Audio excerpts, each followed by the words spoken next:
Hello and welcome, all my beautiful vibrant hearts and ephemeral souls, to this week's Astrocast. We are going to be looking at the week of February 3rd through February 9th, 2025. For the unfamiliar, the uninitiated with how this process works, what we got going on here is, as you can see, we have this little circular board divided up into 12 segments representing the 12 houses of the zodiac and their natural areas of rulership. Keep in mind that this will play out differently for every individual based on their personal astrology, as well as just the circumstances of your own life journey. If you're looking for a personal astrocast, I do offer that. You can always reach out to me through the contact me part of my website, which is going to be linked down below. So, but yes, 12 houses of the zodiac, 12, their natural areas of rulership. What I do is I reach in blindly to our jar of teeny tiny little tarot cards. Like, look at this little emperor. He's so cute. Oh my God. I reach in blindly, grab a few cards, cast them onto the board, and I interpret the energy of the cards in correspondence with the area of life that it falls in. So with that, let's see what our week ahead holds, my friends. I hope you are having a great time during this Aquarius season. Happy birthday to all my Aquarius friends out there. I'm feeling the Aquarian vibes very heavily. It's this one, not this one. They do want me to pull one more. So I have a hard time with this part because I'm not looking at the cards, and for some reason I can't carry on a conversation. Okay. Woo, alrighty. So let's see what we got. So in this situation, as you can see, the top of the card is facing inward. I would consider that reversed. When the bottom of the card is facing inward, I consider it upright. And when it's on its side like this, I consider it crossed. So, bordering the 3rd and 4th house, we have strength in reverse. Pardon my rumbly tummy. Bordering the 12th and 11th house, we have the 9 of Wands. Bordering the 10th and 11th house, we have the 10 of Pentacles. And bordering the 8th and 9th house, we have Temperance. Okay, so Sagittarius and Leo showing up here. So this is going to be a week of, I feel, contemplation for many. And the only reason why I say that is because not a lot is really expressly happening for most people. Sometimes the messages feel interrelated, sometimes they don't. For this one, I'm feeling like there's kind of a fair amount of crossover, but you might find that of the things we discuss, 1 or 2 of them apply to you, and the others don't, or some apply, halfway, or, be open, be flexible with how it can resonate with you as the week unfolds. And what I think is kind of at the epicenter of all of this is actually Temperance here, bordering the 8th and 9th house. So this to me speaks of a period of time. A lot of you have been going through a transformation. Excuse my burp. There we go. That was bothering me. You've been going through a transformation, and this transformation has both led you to a higher perspective, both with the Sagittarian energy and the 9th house energy, because Sagittarius is the natural ruler of the 9th house. It's been leading you to a higher perspective, but it also has come through expansive mind frames, right? So some of you've been getting spiritual guidance, you've been getting intuitive guidance, and this is changing the way you look at things. For some, it's the opposite way around, right? You're having new experiences, and this actually shifts and changes your innermost, most sacredly held beliefs, right? I hope that makes sense. And so it feels like at the epicenter, the underpinnings of all the other energies for the week, this is really what we're working through. And because it came out crossed, this to me means we're still in process, right? Some of you, you're losing patience with that process. I do see that. Some of you, something needs to adapt and change, and that might mean that you're rescinding a certain amount of patience with this situation. I say that because we have strength reversed. I'll get to it in a moment. But that does feel like that's at the kind of core of what's going on. I do actually want to pull a little clarifier. What is this Temperance energy? Yeah, the King of Swords is coming out to clarify, so that's Libra energy. So with this clarifying Temperance, actually I'll put it back, yeah. So with the King of Swords clarifying Temperance, this to me says a lot of you guys are coming at this from a very practical place. Excuse me. A lot of you guys are reevaluating something. Some of you, you've been going through a transformation, and again, it's expanding your ideas And there's kind of a sense of looking at your whole life again and wondering, okay, what can stay and what can go? With this new version of myself, this new way of doing things, what fits and what doesn't, and where does it fit in? So that now leads us to strength reversed, bordering the third and fourth house. Especially with matters of family and home, the third house can deal with your proximity, close community, your siblings, your schools, like the people you went to school with. Your fourth house deals with your emotional foundations, your roots. A lot of you guys, you're losing patience with an area of life, or you're letting it go. Some of you guys might be having a fight with family members, siblings, friends. Excuse me. In the story of the Wheel of the Zodiac, the first house is the house of the undifferentiated self. The second house is where we start to differentiate ourselves from our main caregivers. That's why it deals with our sense of security. And so once we have that secure base, we go out with the third house, we go out into our surroundings and we explore. We learn, we grow, we start socializing. That's part of that developmental phase. And the fourth house is really about coming back and kind of, coming back home, back to our roots, kicking our shoes off. We're comfortable, we're at rest as we kind of integrate what we just learned and explored with that third house energy, and before we prepare to either do something with it, move back out into the world, etc. This is like a resting spot. So because strength is reversed here, a lot of you guys have kind of gone out into the world in some form or fashion. You have talked to new people, you've explored, some of you have been meeting up with people that you used to be close with, or some of you went back home and you visited. There's a sense where some of you could be like rehashing old stuff with family members, or kind of like going over old dynamics.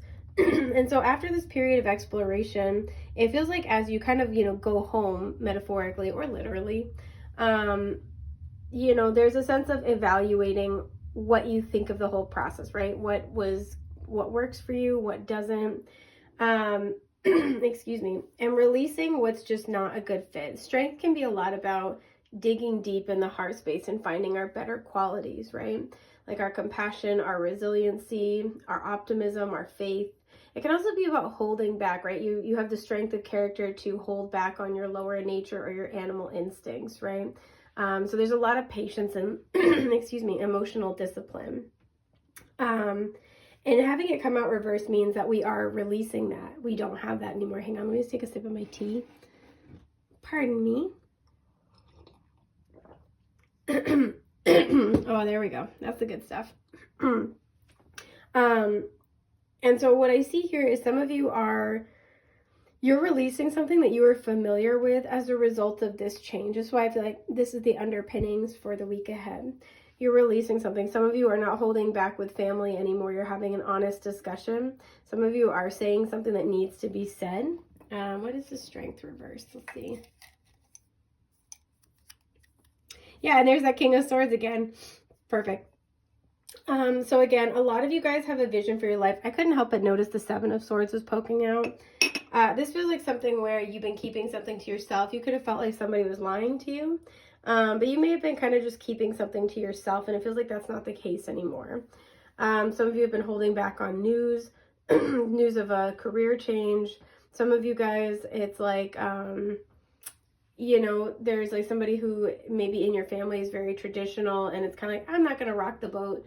It's comfortable where we are. Like, this is just the dynamic. That's kind of the thing.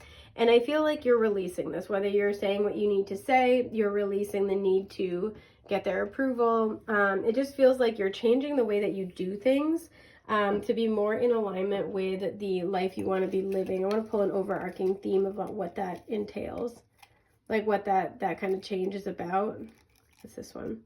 Oh, it's the Wild card. Okay, if some of you, Four of Wands, it's about where you live. It's about marriage. What is this? Yeah, death. So because the Wild card came out first, and we have death, we have Scorpio energy here. This just feels like this could be different for each and every one of you. It's a change about, like, it feels like this is like just about how much you've changed as a person, right? How much you've grown. For some, this is about who you're getting closer with now and who that takes you away from.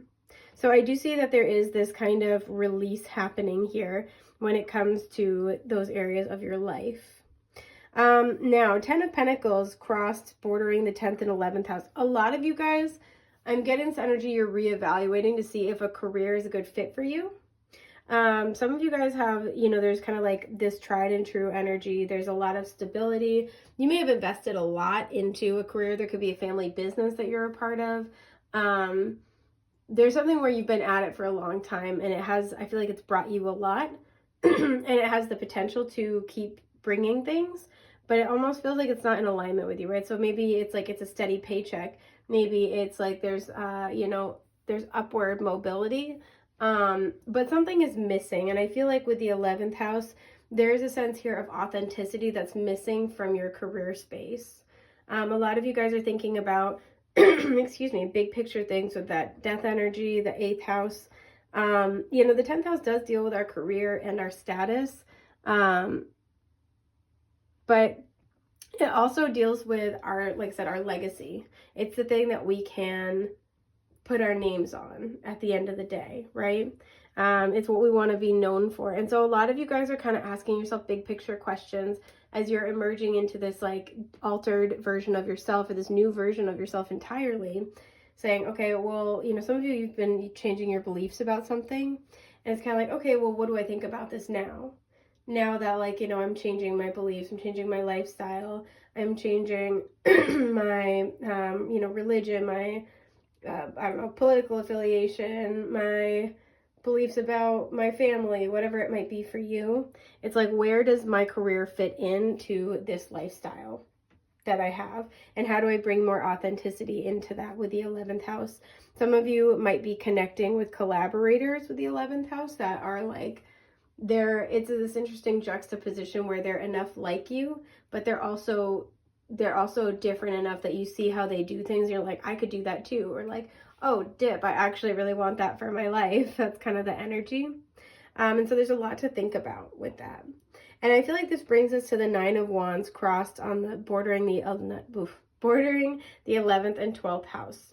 Is that the big question you're going to be asking yourself in the week ahead is, what is really worth fighting for anymore, right?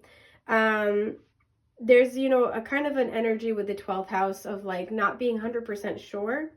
You might be kind of asking yourself, who am I anymore? Or what is this new version of myself, asking for me to do? What does it entail?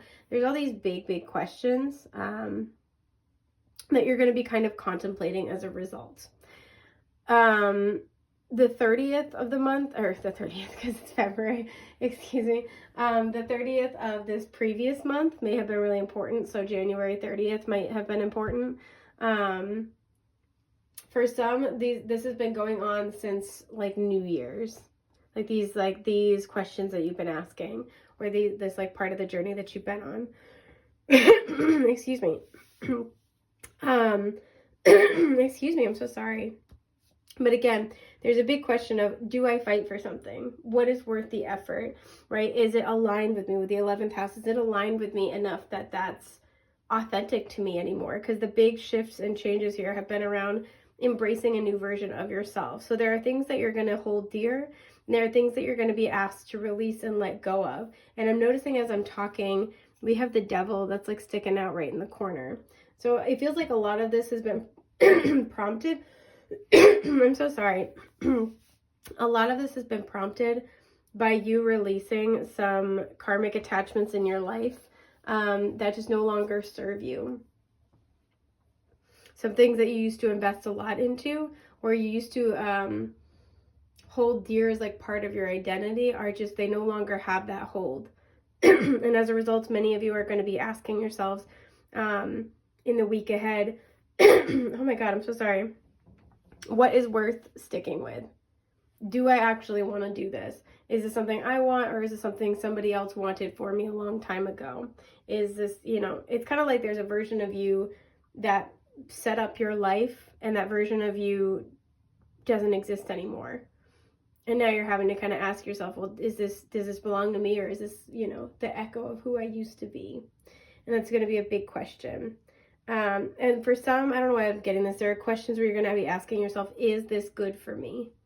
Like, is it healthy for me? Is this solid? Is this a toxic person? Is this a toxic thing? Should I let this go? Like, what does this actually do for me? That's a big question that you might be asking yourself.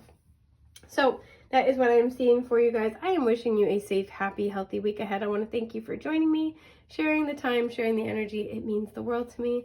And yeah, big love and blessings, my friends. Take care.